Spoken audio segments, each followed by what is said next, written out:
وہ شخص جس کی تلوار کبھی مسلمانوں کے خلاف اٹھی، جس کی حکمت عملی نے میدان احد میں ایک ایسا موڑ پیدا کیا جس نے تاریخ کا رخ بدل دیا، وہی شخص بعد میں سیف اللہ کہلایا، اللہ کی تلوار۔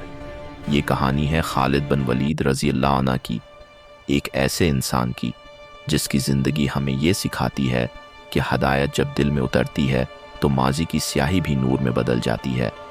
میدان احد، گرد و غبار سے بھرا ہوا آسمان، زخمی سپاہی، بکھری ہوئی صفیں، ایک لمحے کی لغزش نے حالات بدل دیے تھے۔ تیر اندازوں نے اپنی جگہ چھوڑ دی اور اسی لمحے ایک ماہر سپہ سالار نے موقع کو پہچان لیا۔ خالد بن ولید، جو اس وقت تک اسلام قبول نہیں کر چکے تھے، اپنی گھڑ سوار فوج کے ساتھ پہاڑی درے سے نمودار ہوئے۔ ان کا حملہ تیز، منظم اور فیصلہ کن تھا۔ جنگ کا نقشہ پلٹ گیا، مگر وقت ہمیشہ ایک جیسا نہیں رہتا۔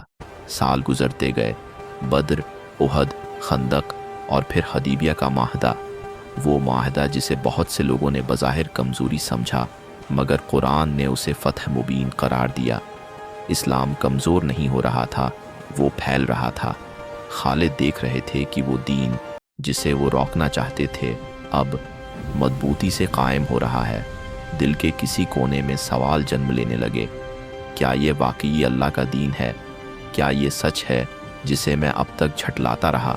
سیرت کی روایات میں آتا ہے کہ اللہ نے ان کے دل میں اسلام کی محبت ڈال دی۔ وہ بے چین ہو گئے۔ آخرکار انہوں نے فیصلہ کیا وہ مدینہ جائیں گے۔ راستے میں ان کی ملاقات عمرو بن العاص رضی اللہ عنہ سے ہوئی، جو خود بھی اسلام قبول کرنے کے لیے جا رہے تھے۔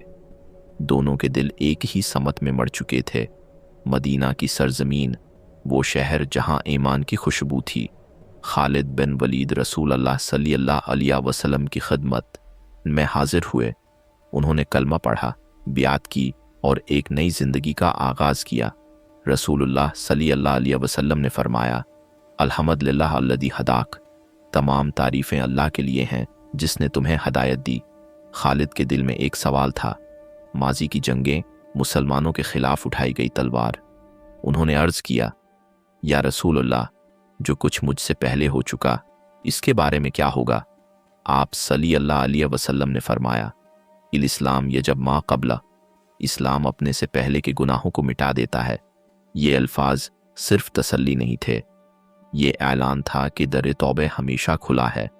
پھر وہی خالد جو کبھی مخالف صف میں کھڑے تھے، اب اسلام کے محافظ بن گئے۔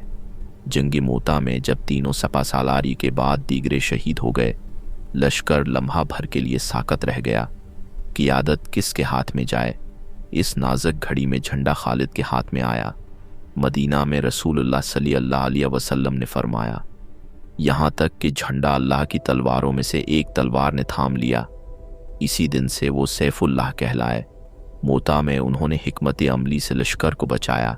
یہ پسپائی نہیں تھی، یہ ایک سپہ سالار کی دور اندیشی تھی۔ پھر یرموک کا معرکہ آیا، ایک طرف رومی سلطنت کی عظیم فوج، دوسری طرف محدود مگر پرایمان مسلمان۔ خالد کی قیادت، صف بندی اور غیر معمولی عسکری مہارت نے ایک نئی تاریخ رقم کی۔ دشمن کی صفیں ٹوٹ گئیں اور اسلام کی سرحدیں وسیع ہو گئیں، لیکن ان کی عظمت صرف فتوحات میں نہیں تھی۔ جب خلافت عمر رضی اللہ عنہ کے دور میں انہیں سپہ سالاری سے ہٹایا گیا تو انہوں نے کوئی شکایت نہیں کی، نہ ناراضی نہ اعتراض۔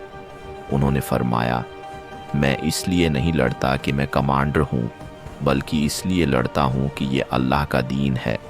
یہی اخلاص انہیں عظیم بناتا۔ اپنی زندگی کے آخری لمحات میں انہوں نے اپنے جسم کو دیکھا، زخموں سے بھرا ہوا جسم۔ انہوں نے کہا، میں نے اتنی جنگیں لڑی ہیں کہ میرے جسم پر کوئی جگہ ایسی نہیں جہاں زخم نہ ہو، مگر آج میں بستر پر مر رہا ہوں جیسے اونٹ مرتا ہے۔